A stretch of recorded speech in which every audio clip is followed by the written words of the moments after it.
Hello everyone.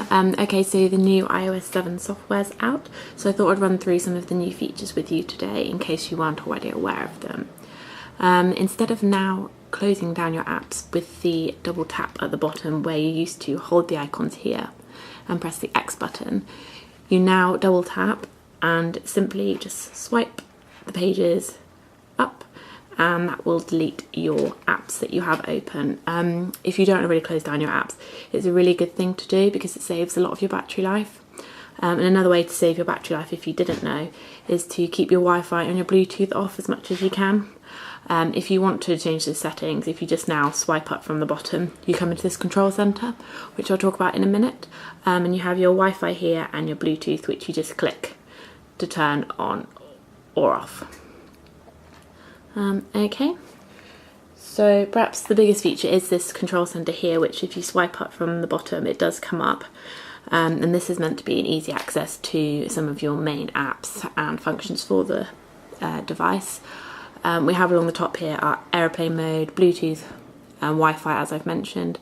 This do not disturb, so if at night you don't want to receive calls or texts, you don't want your phone keep going off, if you put that on, that will happen. And also you've got your portrait orientation, and then also in the control center we've got our brightness. Keeping your brightness as low as possible again saves your battery life.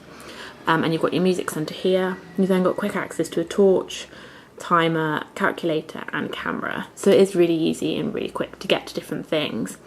So that's that. They've also changed the notification center, where you've now got your today, which is your calendar and your stocks and stuff.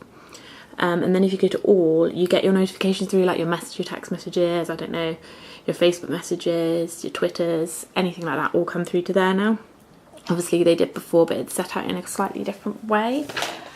Also, the other thing that I'm going to just quickly touch on is if you go to camera now, whereas before you just had to take standard photos, if you click on this button down here, there it shows you a number of different photos types of photos that you can take. So we've got things like noir, fade, process, so we just select what we want and obviously take the picture. We can then also take a video by swiping there, photo, square photo, I'm not really sure what that is, and then your panorama, which is literally a case of pressing the button and moving along and pressing it to finish, and it will take your panorama.